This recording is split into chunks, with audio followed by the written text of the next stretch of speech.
Thank you for attending our keynote for epidemics and amnesia this week. I've enjoyed this week so far, and I'm especially honored to introduce our keynote speaker, Dr. Dale Lawrence. He was captain in the U.S. Public Health Service. I'm going to do a little introduction.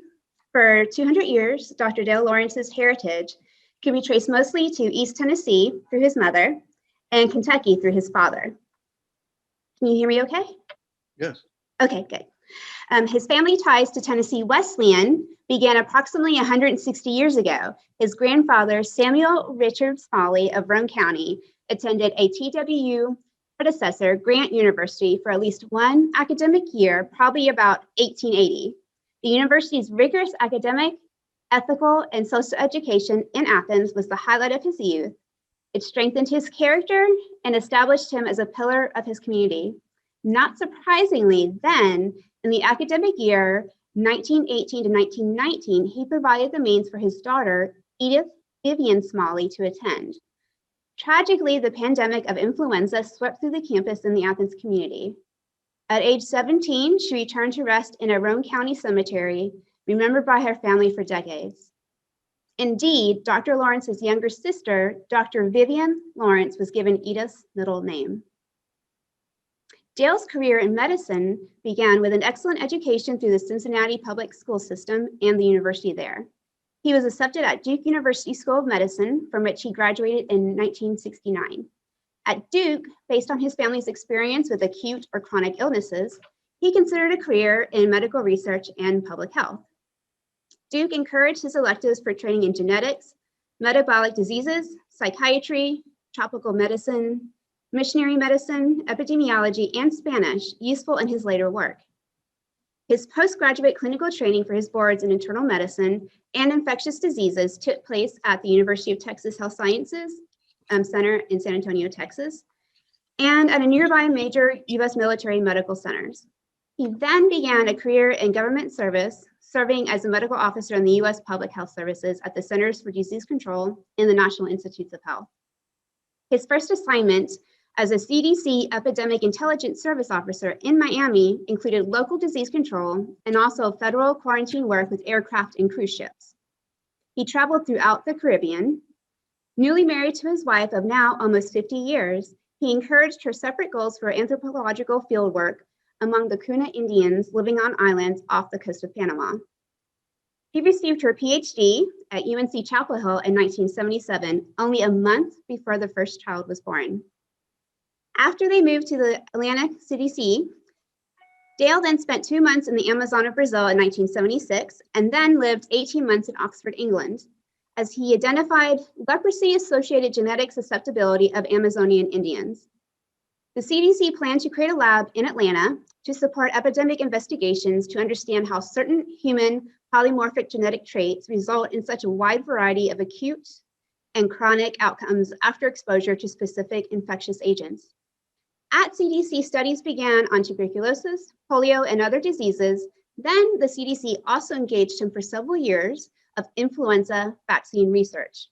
It included sending him in 1986 to the Mayo Clinic, Minneapolis, and Lansing, Michigan, to be a neutral, painstaking investigator not former associated with the 1976 swine flu vaccination program, reevaluating with adjudicators every candidate case from Michigan to Minnesota to confirm or refute the claimed association of vaccine with 1977 reported cases of an extremely rare neurological condition among some of the vaccines. The 1981 appearance of AIDS had led to his inclusion into the original CDC AIDS task force. His role became to investigate with clinical, epidemiological, and laboratory methods the likely risk of AIDS from US blood transfusion and from hemophilia patients' blood factor treatments. Dale's findings became the basis for meetings resulting in permanent changes to the FDA, blood bank, clotting factor manufacturers, and other procedures to prevent transmission and to obtain and monitor better disinfection techniques.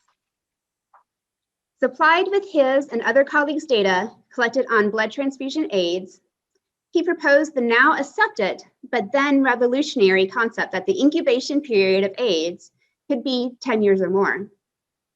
These events are described along with that a vast number of other diverse participants by the author Randy Schultz in his book and later movie, And the Band Played On. As predicted, changes resulted in legislation, the Ryan-White Act, the arts, legal, judicial, and societal changes, and certainly the international alliances to bring therapeutics and preventive measures to the resource-limited world. In 1989, coincident with Dale's belated completion of a Master's of Public Health from Emory University, Dr. Anthony Tony Fauci approved a position at NIH accepted by Dale to reconfigure and expand vaccine testing sites and supporting services for HIV vaccine trials.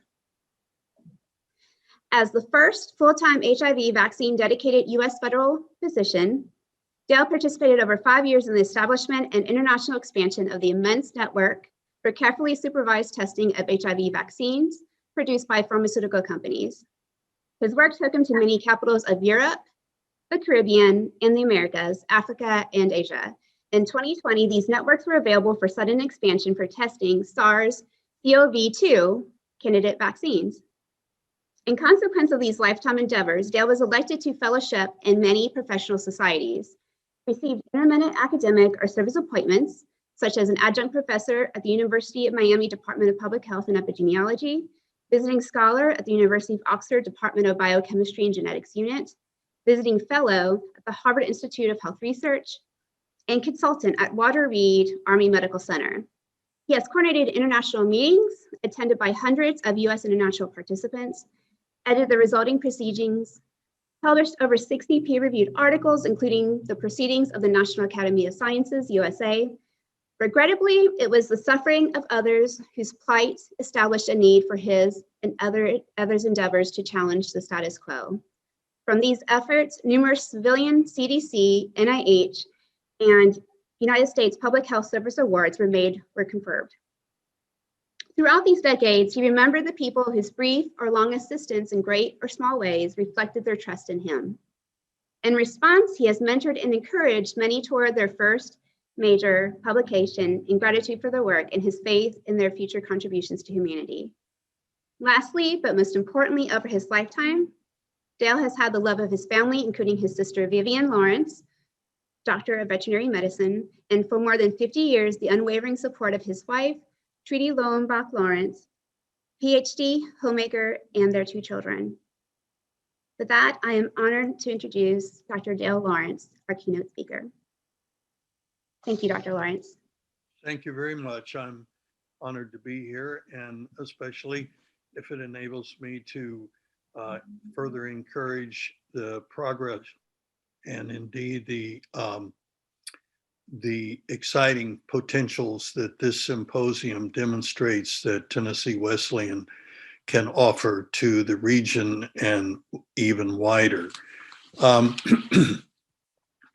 My first public health contact probably in life, other than some babyhood vaccines, was when I was accompanying my mother when she was settling the estate of her then deceased mother, the last of the 2 to die.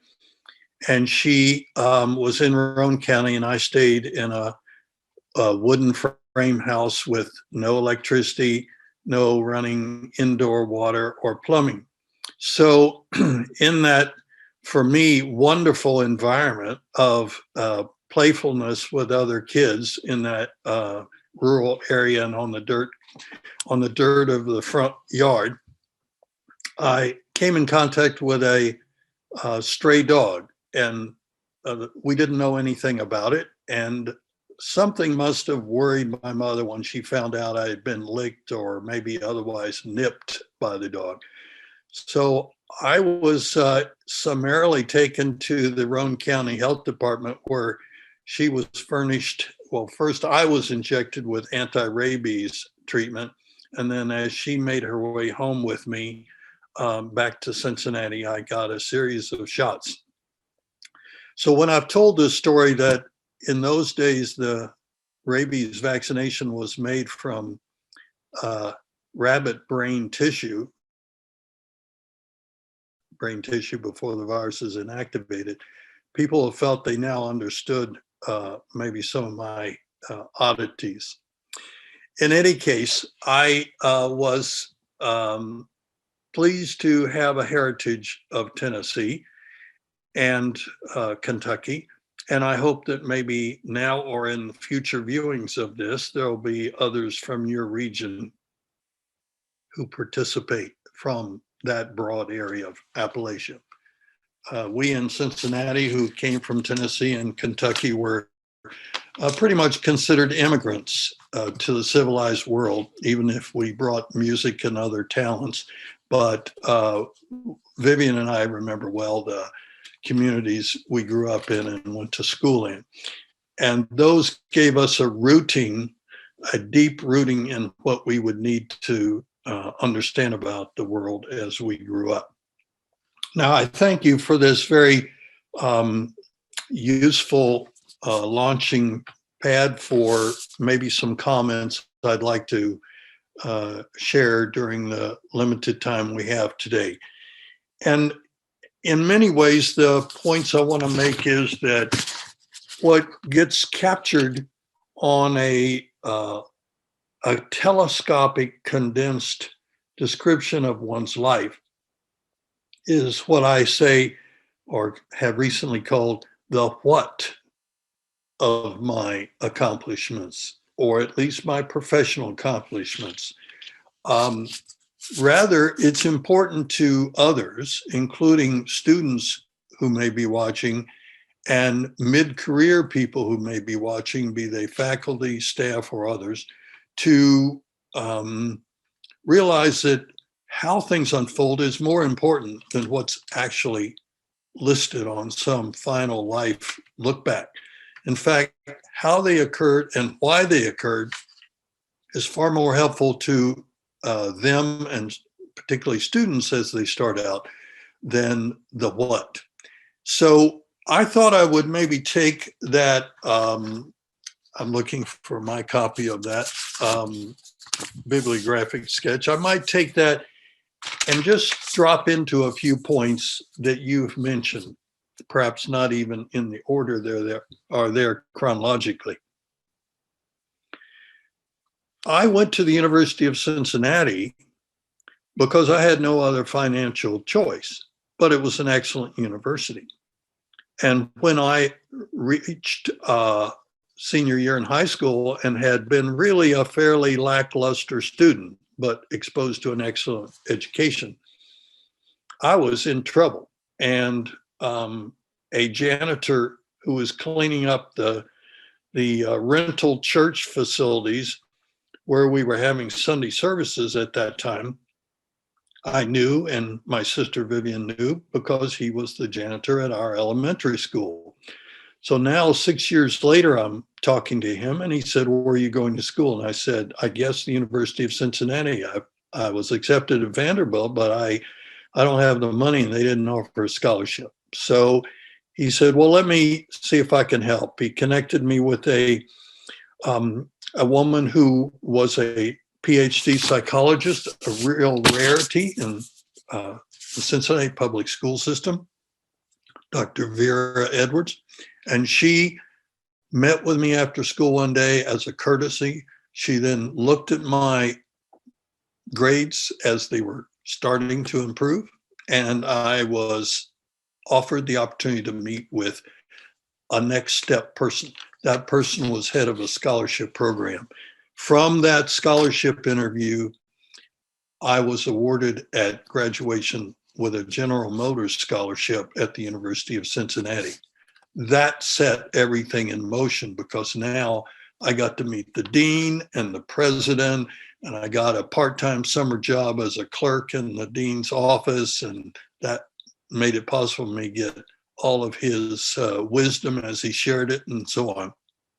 So I really went from misfortune to sequential fortune, which of course I had to keep proving year by year.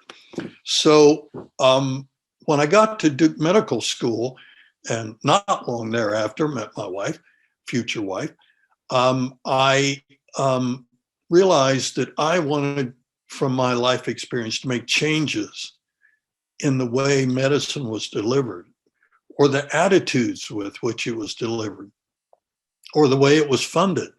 This was only at the beginning of the Medicare era. And I and my sister had witnessed and taken care of an invalid uncle whose industrial accident had left him crippled for life, for which medical science could do nothing. And so both she and I developed a passion for making changes in the status quo, making hopefully improvements. But those improvements don't come from one-on-one clinical care of a patient, as was described to me by a professor of psychiatry, later my father-in-law. He said, "You sound like you want a career in public health, not necessarily in medicine, but in public health, because you can make changes by what you do, what you find, what you discover, what you report, and what others have to act upon." So that's where I went. Somewhat at the loss of good grades in other things like surgery and pediatrics or whatever, but that was my dream. And Duke had the flexibility and the faith to encourage students somewhat unique interest. And so when I wanted electives both in clinical medicine or research avenues, like you heard listed on that, they encouraged me and even gave me a stipend to go to the missionary hospital in Nicaragua, with which they had shortwave radio contact. And then later from those contacts, I got to go to Panama. So each one of these built on the other. I mentioned misfortunes. They can be small and easily solved. They might be big and very difficult to solve. I've mentioned to you the primary faculty with whom I've worked, Jack Seitz and Tara Prairie, and certainly in my original introduction to Julie Adams in the library, that sometimes a simple thing like finding myself on a bus in Guatemala, but I don't have any Guatemalan currency, and an elderly man sitting across from me in the disability designated seats on the bus says, "Here, I'll put it in." And he reached in his pocket and allows me to get to see the National Institute of Nutrition of Guatemala City. And then, of course, from that, I got to be a tourist at the ancient Mayan ruins of Tikal and other places famous in Guatemala. Each little thing can connect to later really big things. And those big things may enable you to contribute on a scale you never thought before. Because most serious problems aren't dealt with one-on-one. They take collective action. And we can't act as arrogant independents, rather as part of a team. And that was a characteristic that I welcomed at CDC and I witnessed in the AIDS era at CDC. Now, some of what happened at CDC was omitted from the movie, but covered rather painfully in the book. And those things included the work we had to do to overcome resistance, for example, in the blood bank, because blood banks around the country had a legal obligation to protect the identity of their donors. And it wasn't until CDC could, through other ways, prove that there was a link between a blood donor who got AIDS in San Francisco and a baby who got AIDS in San Francisco due to a donation early in that patient's infection, unknown at that time, silently unknown to him. Only with that connection of a rare link between donation and a specific baby, were we able now to change the equation and get the cooperation of the blood banks of the United States. That allowed us to interview the people and indeed find that without fail, each one of those collections of donors had at least one donor who was in an identified risk group, like drug abuser or gay man, or other, let's say, tropical origin that may already have had AIDS circulating in their community. So with that information and now the CDC's brand new technology to understand the immune deficiency in AIDS, we were able to survey and start understanding how widespread was this epidemic. And working through step by step how that happened makes a very interesting teaching opportunity to enthrall and bring along students who are, let's say, presented with a mock-up of their being presented with the following seemingly extremely rare phenomena: 5 cases of Kaposi sarcoma that should never be in young people in our modern era, and yet all in one community or adjacent communities. What do you do with that? Do you cast it off? Or like an emergency room physician, do you say, those are community and disease clues that this is a serious condition? Just like my sister will have to assess the abdomen of a pet dog who may appear sick to the clients who bring them in, but they don't have any clue where in the dog the misfortune is, and she has to sort out emergency medicine and surgery, perhaps all night long, to rescue that dog from death. And so whether the problem is really rare and therefore grabs our attention, or whether it's an uptick, a troublesome uptick in something we've already kind of gotten inured to, a little bit of a ho-hum attitude, why should we get concerned about 20% more in that problem in that community?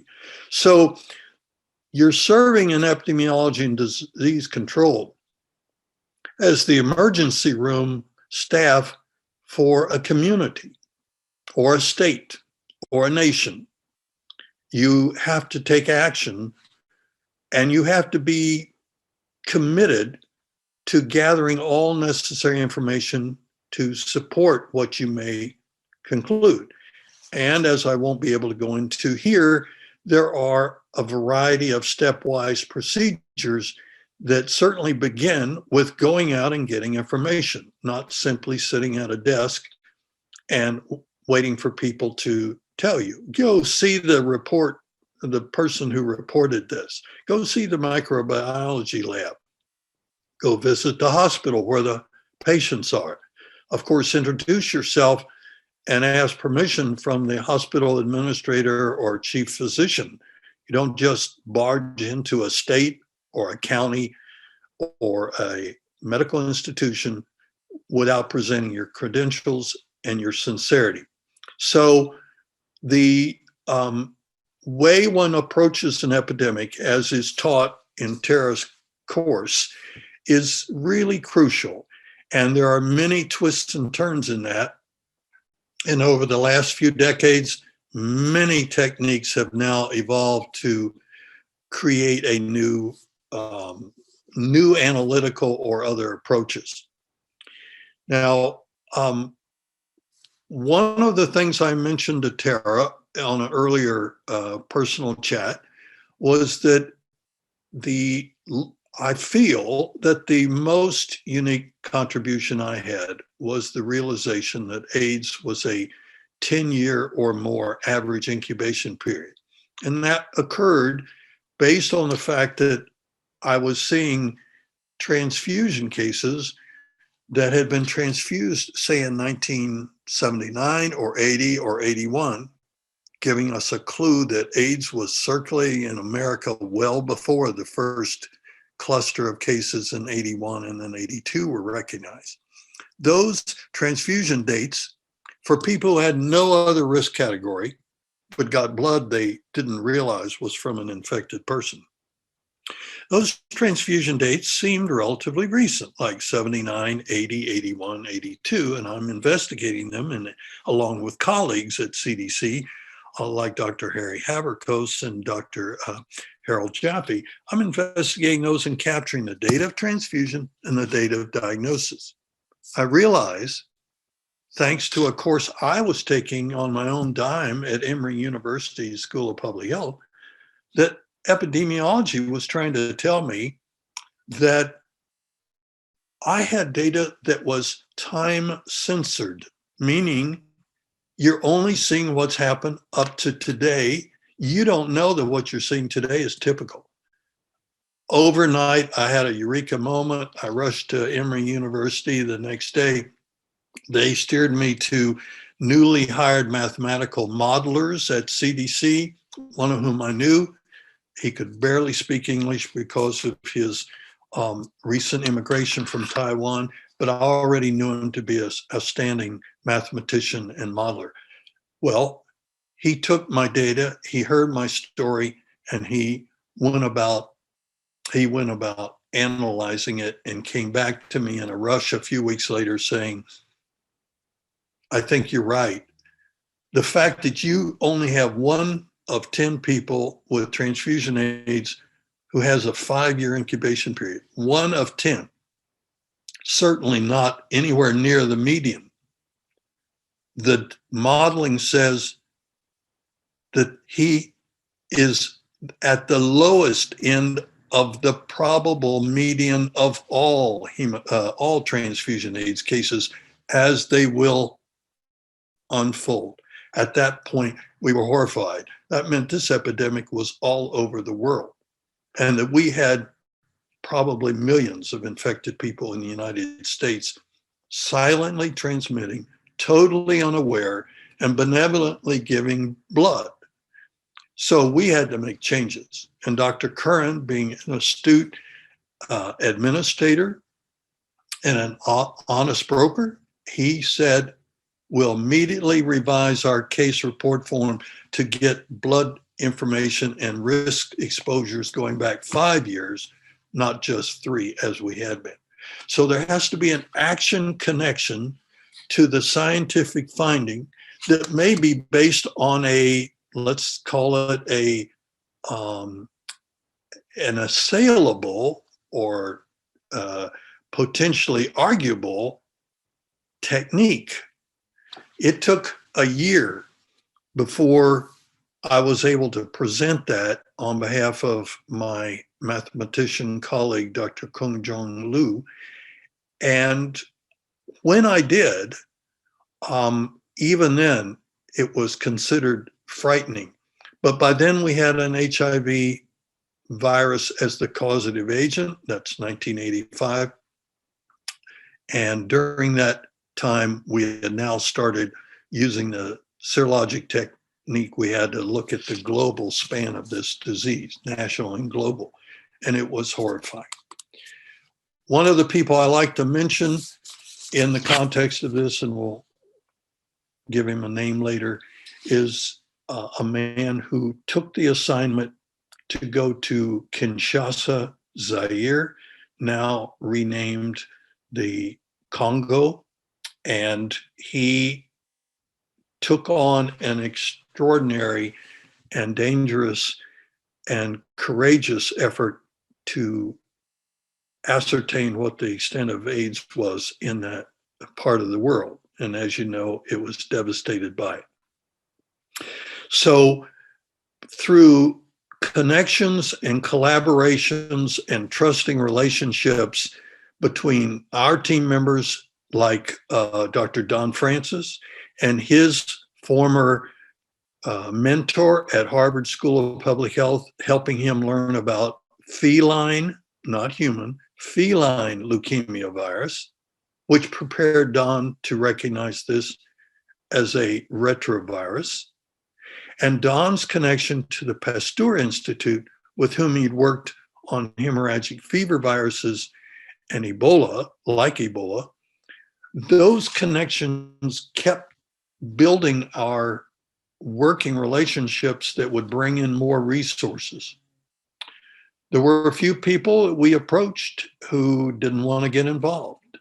They had laboratories, but they didn't have, maybe they felt the background, or they certainly didn't have the passion to get involved with this issue. For them, this was a societal issue, not ever going to be a health issue. And unfortunately, the man I had worked for 18 months under, later knighted by the Queen at Oxford, and a superb cancer specialist immunologist, he joked with me saying, even Dale Lawrence, in a small group of colleagues, he joked and said, even Dale Lawrence, passionate epidemiologist that he is, can't be suggesting that this disease, AIDS. And so he lost out on being a contributor to a world effort, but he did so in far many other ways. I'm proud to have known him. The way a career unfolds, as I've suggested, may have unexpected turns, be it finding funding or finding a position or turning data you're sitting on and didn't realize its meaning into success. With success, I might give a cautionary statement that's really more directed to the more senior people on this call and those at mid-career or early advanced career.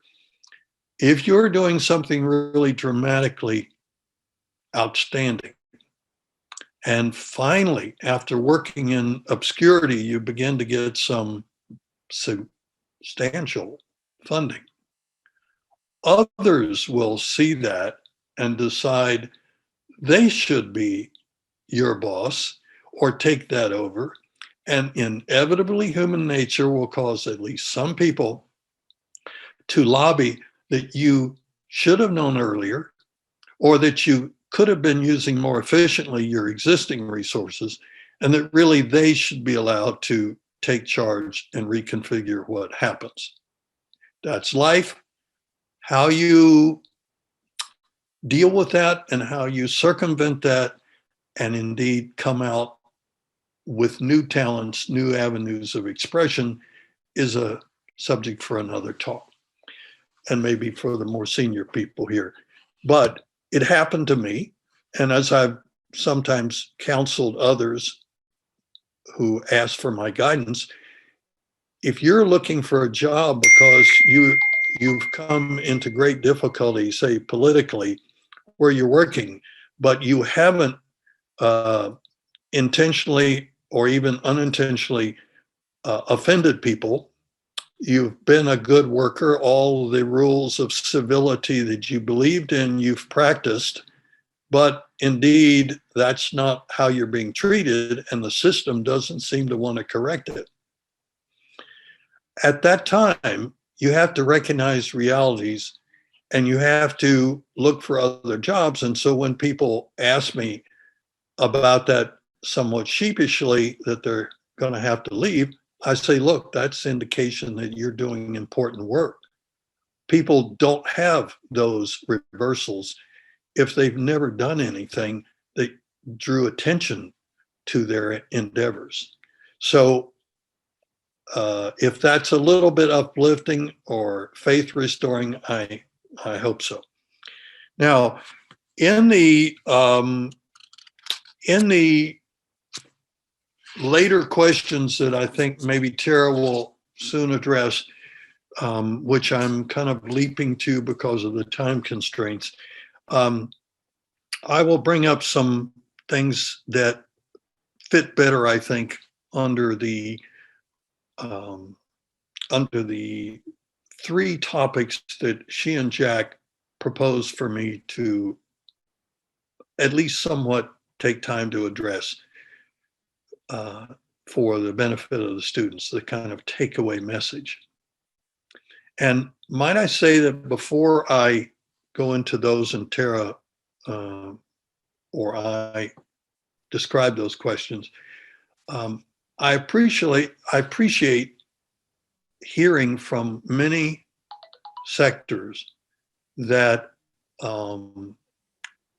Grant Wilhite on this call, I think, has been a supporter as Vice President for Academic Affairs, has been a supporter helping to transform a campus-wide recreation of pandemics of the past a century earlier and provide responses in current time that are disruptive, even painful to staff and students and professors. From a epidemic only disease containment effort into an academic study, academic inspiration that can then build on the Tennessee Wesleyan outreach to others in the region and their colleagues in other academic centers. So thank you, Dr. Wilhite, for that, as I've heard you did. And I'll stop now, given the time, and ask if Tara wishes to introduce the questions. Going to be surprised it's me instead, but I will be the Thank you. moderator.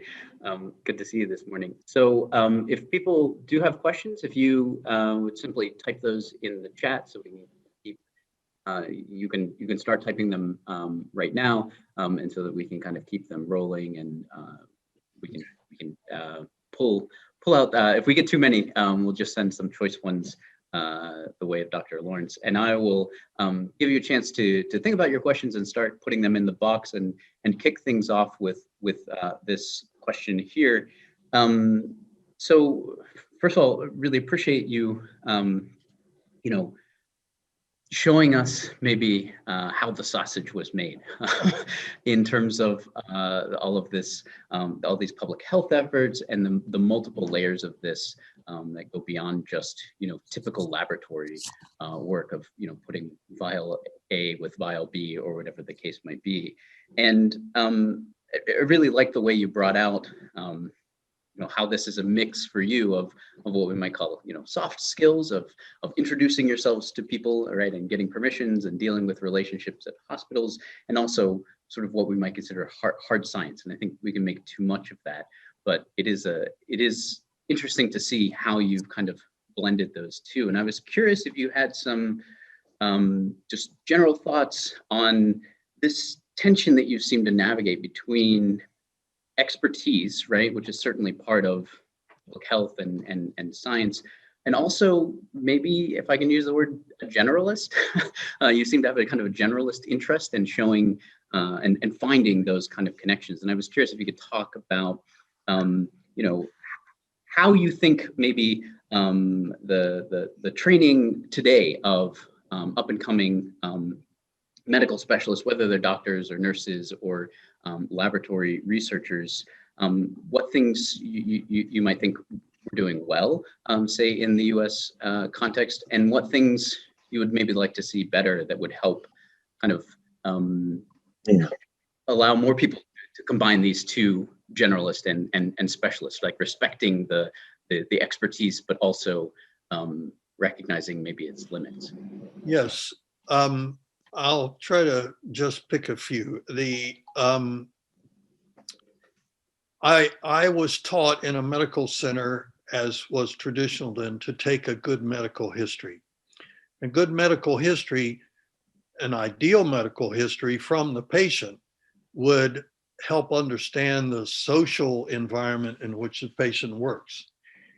And one of the things I have taught to medical students when I did that more commonly was that when you sit and see a patient with chronic high blood pressure, and they have waited 2.5 hours in a public clinic to see you, and you write a prescription, which may be all you can do.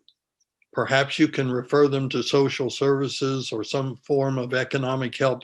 But if all you can do is write a prescription and then they get in line and they don't get to leave the public pharmacy of the hospital until 7 at night, and then they're traveling home through 3 bus routes for 2 hours, and they arrive in a dangerous neighborhood where they have to live and get chewed out by the husband who wanted his dinner earlier, do you think that physician has really achieved much with that prescription on antihypertensive? No. Secondly, when we have converted in modern times to the incredible assets and utility of electronic and laboratory tests, such as CAT scans or computer tomography and MRIs, and certainly untold numbers of lab tests, we have lost the connection with the patient that is shown by placing a hand on the abdomen. I well remember the times when I've in the ER interviewed a patient, a woman, perhaps 18, sheepish, a little bit shy, there at 7 o'clock in the morning saying she has a headache, only to kind of widen my questioning after about 20 frustrated minutes of not seeing any reason to say, are your cycles normal? And she says, oh, well, no, I've missed the last 2 cycles. And from that, you move into a whole new realm of exploration, and she needs counseling, is clearly worried and frightened. Or the time in the ER, I'm trying to be a good doc, but a 16-year-old girl comes in for the second night in a row, or maybe alternate night, and she's overdosed for the second time. And I'm angry. I'm angry she's taken up time. I'm angry she's done this again. I thought I told her, counseled her before, only to be pulled aside by nurses about a half hour later after I've intubated her to wash out her stomach, and be told in confidence that her father has been sexually abusing her in the home, and this was her only way to reach out for help and get out from under the home. Oh man, think about my pride in medical care as I had delivered it. Those medical issues expand into psychology, which expand into supports in the family, the community, the medical system, and ultimately society to deal with sexual or other forms of abuse in the home or elsewhere. So if you only look at it as a narrow thing, I did my job, I flushed out the stomach, she's back home, I won't have done anything. Only if I see her problem as symptomatic of a bigger problem, and even a community and extended family problem.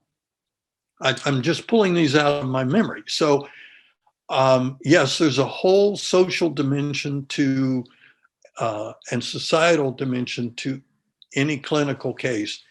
And if you don't show personal attention to the patient by creating for them at the bedside a sanctuary of just you and them, and you listen, that when you step to the door and they say, oh, doctor, I meant to ask, because we all have that last minute realization.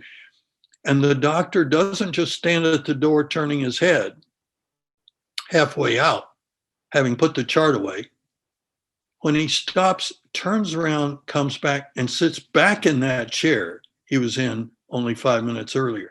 That says we have a responsive medical system and medical practitioner. So to the extent we've failed to send medical students out to do home visits for pediatric patients in stressful home environments, we miss knowing what's really happening in the home.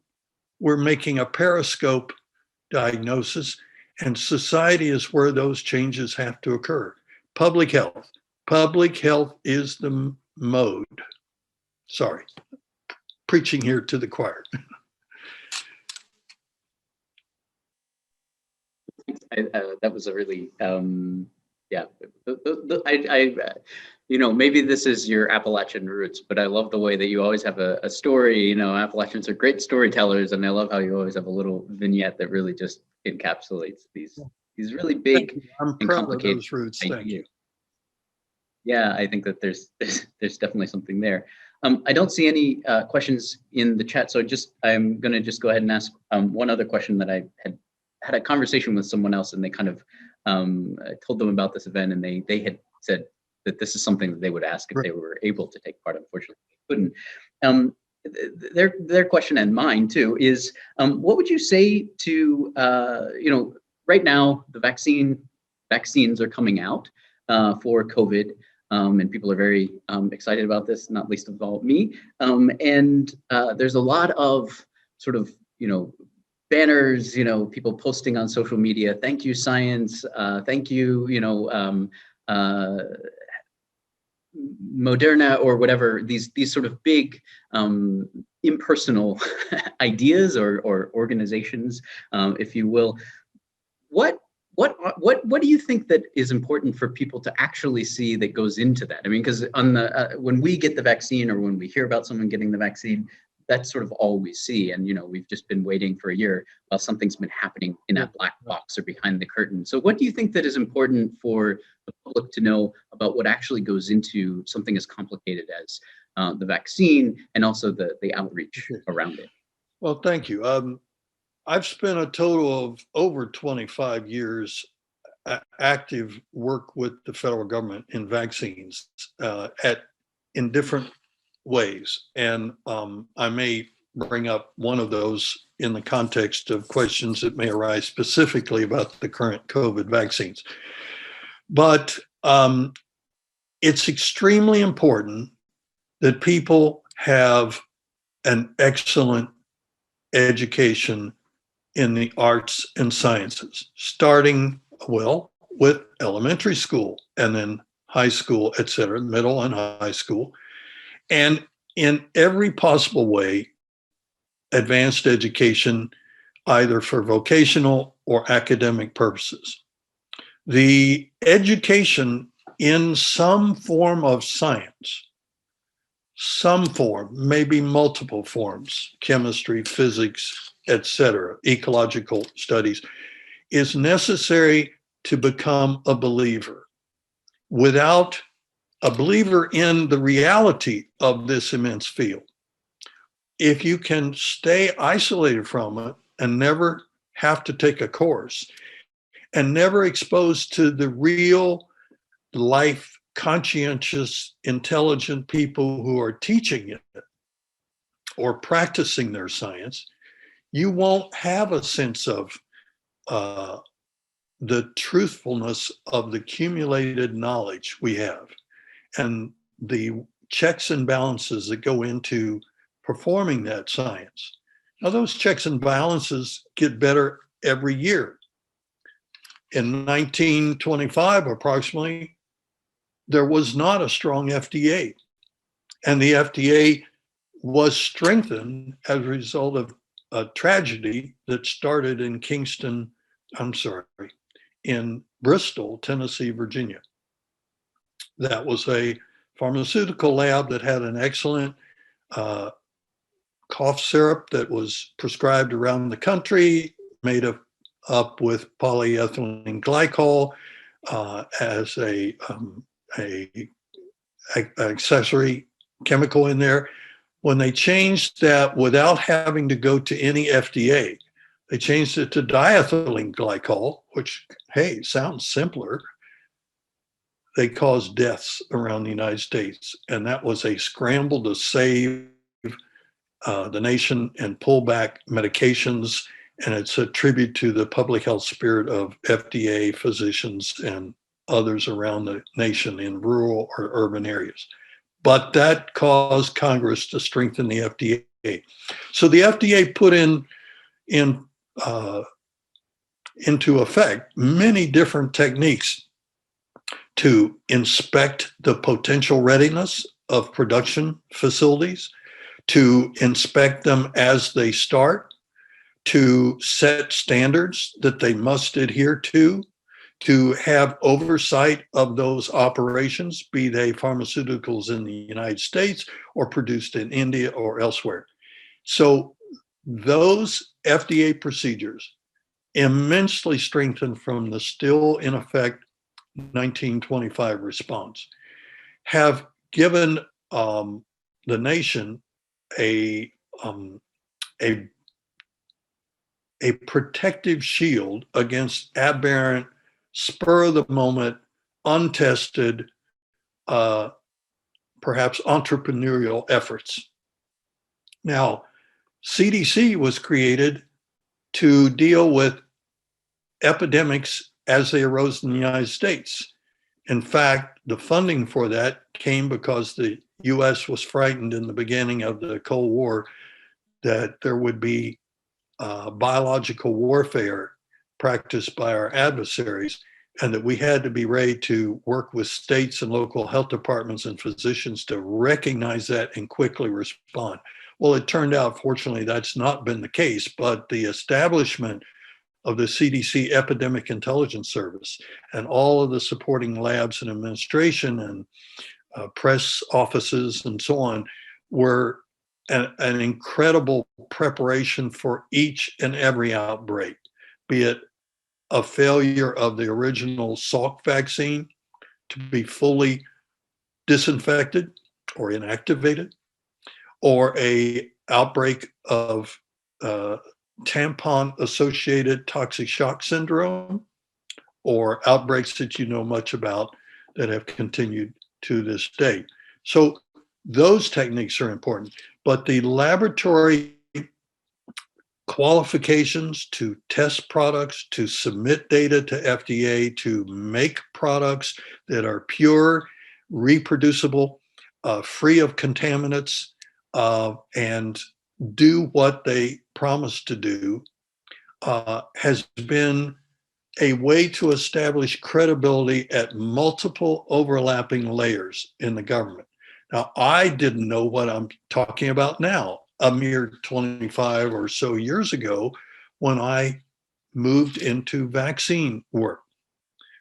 Why did I move into vaccine work? Well, there's a story, but I'll be brief. I was coming back to do what I thought was very elegant research after Oxford, and how it was that people in the Amazon, particularly American Indians, of course, who had lived in isolated remote villages for 10,000 years and accommodated to every pathogen could possibly be in there, how they had survived and what their genetic resistance was to those things, like jungle yellow fever. But then, of course, the diseases of Europeans came in and totally knocked them off balance. And now we were understanding what their current genetics were. Now they were in the very beginning stages of developing the genetic and costly mutations that helped Africans, for example, survive falciparum malaria because they developed a compensatory mechanism over generations of having sickle trait, hemoglobin C, aberrant hemoglobins like thalassemia. Those came at a penalty to at least 1% of all the people inheriting those. So what had happened for the American Indians, particularly in the untouched Amazon? That was what I thought I was going to be doing. I didn't get to do that my first years at CDC. They said, you're going to be an EIS officer doing regular stuff in Miami. I said, okay, that works for me. And I did it because I was trained to do it, and I loved doing it. But afterwards, they gave me a shot at doing this very elegant human history, human prehistory kind of understanding of the genetics of humanity over millennia. So I thought I was all set to do that. I got back and they said, we need you to understand immunity to influenza vaccine. Well, I did that.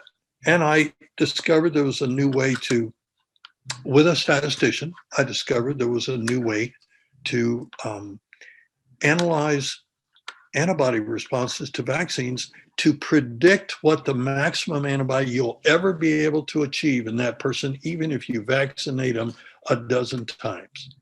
That had never been predictable before.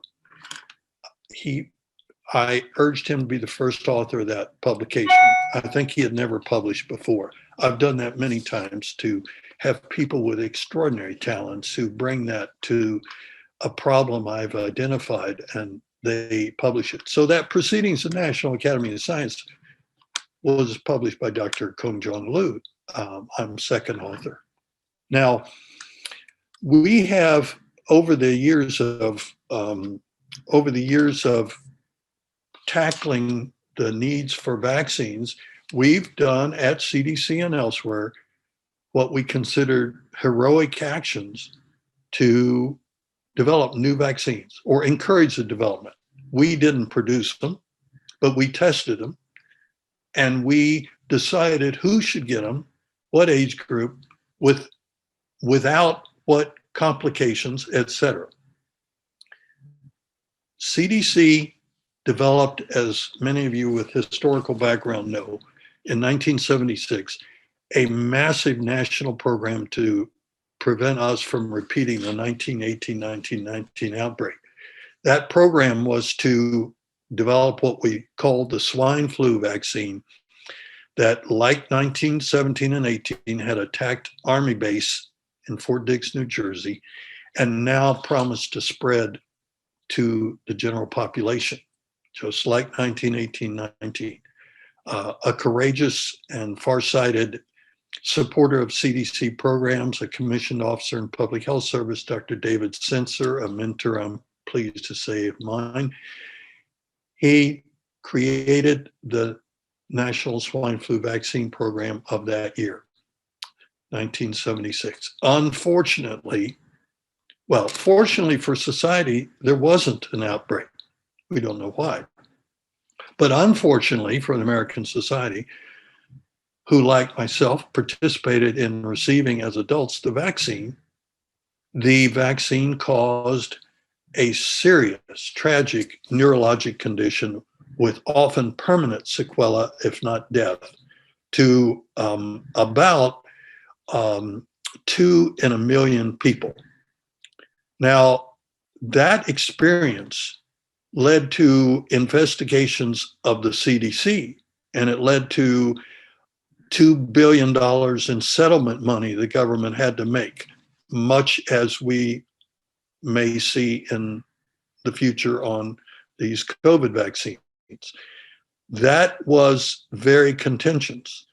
But one investigator, well known at Mayo Clinic, got funding from NIH to basically attack the CDC's claim that they stopped the vaccine program because there was a complication. He claimed there was not a complication. There was this condition, but it didn't relate to the vaccine. And so therefore, he was going to use data from Michigan and Minnesota with whom, he could collaborate and see if he could prove us wrong. And the country had given away $2 billion, which ought to come out of CDC's annual budget.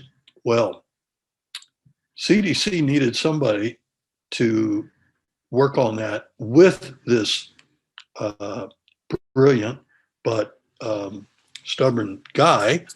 And so I was tapped. As they say, I went fighting and screaming because I didn't want to leave AIDS work. I was doing what I thought to be my best work, historical work. But they said, we need you to go there. We're going to assign you an assistant. You're going to have all the resources at Mayo Clinic, Michigan and Minnesota. You have to do it.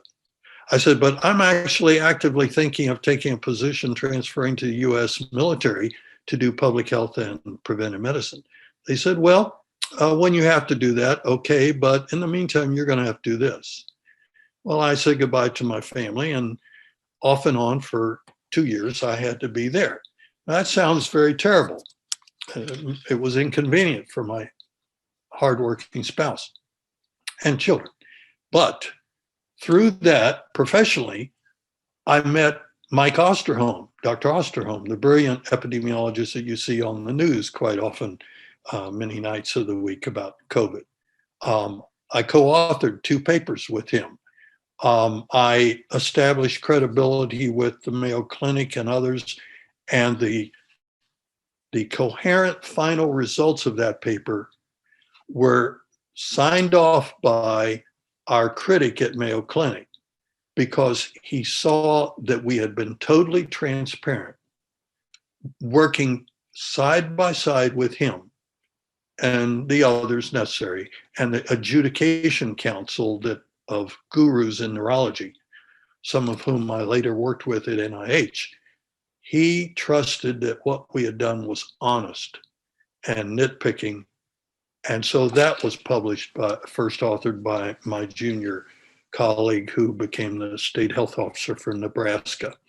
So if you conduct yourself with integrity, dedication,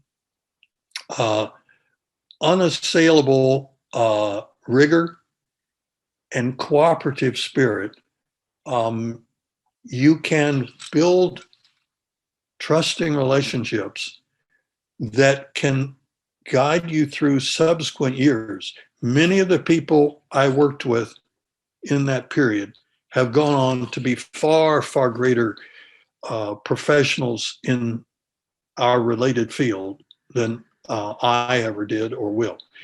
And among those is, of course, Dean of Emory School of Public Health, Dr. Jim Curran, who I'm grateful, whenever giving a history of AIDS story, usually mentions my work. Seth Berkley, a name you probably don't know, who was a young CDC epidemic investigator, didn't have anybody working with him or for him, came to me asking for some assistance and guidance before he went to Brazil to investigate a viral eye disease. He went on to much bigger things and is now in charge of what's called the COVAX global vaccine endeavor to deploy successful vaccines, safe vaccines around the world. Of course, Tony Fauci, I first saw him in 1982 when he was a young researcher, and he presented at a national meeting where they were reviewing my findings of blood transfusion hemophilia. He was talking about the actual immunology of AIDS. So his work brought me in contact with him, and I later went to work for him, as you know, and have a few anecdotes that I enjoy talking about. One is humorous, one is serious. And the humorous one is that he gave a presentation to several hundred of his many, many employees, his 1,000 or more employees one day. And I was in the crowded room of hundreds, and I was sitting in the back against a bench against the back wall. And at one point in his middle of his remarks to us all, the room went dark. And we all were kind of startled. And I just, at that moment, realized I had leaned back against the light switch. And so I backed away, turned around, turned it on, and he turned that into a nice joke, courteous joke. But a serious one was that he took his role so seriously and with such responsibility that on the morning I had an interview with him for a potential job, there was a storm that had just dumped 17 inches of snow in the Washington, D.C. area. And I trudged with newly purchased boots across about a quarter mile to get to the clinical center at NIH. When I got there, he had already been there 2 hours, having trudged 5 miles from his home to see his patients, start lab work, and then be in his office to meet me. This is the never say die guy that I knew was a survivor and a dedicated professional from that point on. I have many other stories of people who whose individual work with me, or I, not knowing I was working for them, but they took it personally, have thanked me for my public health efforts that had personal meaning, even life-saving benefits to them. That's when a public health official who waits for years to see any incremental change gets to feel good about themselves when someone says, what you wrote, I read. And because of that, when I hemorrhaged during my pregnancy, my delivery, I told my doctor and my husband, don't let them give me blood transfusion here in Washington, D.C. And that woman who credited me with that 20 some years ago has gone on to be a household name you all know. So those are the moments to give a public health person an uplift. I'll stop there. I didn't know if you wanted to talk about other specific areas, or perhaps maybe release people who have to go, but maybe talk about COVID vaccines. Thank you, Dr. Lawrence. I think we probably have to start letting people go for classes and such. Right. But I thank you for sharing your story. I thank you for the work that you've done. I find you to be an inspiration, and I'm sure everybody who participated today does as well. Thanks to all I've mentioned, and of course to my sister and her lifelong friend that a nurse whom I believe has been on this call. So thank you. Thank you. I really appreciate it. It's so wonderful to meet you. Bye-bye to all.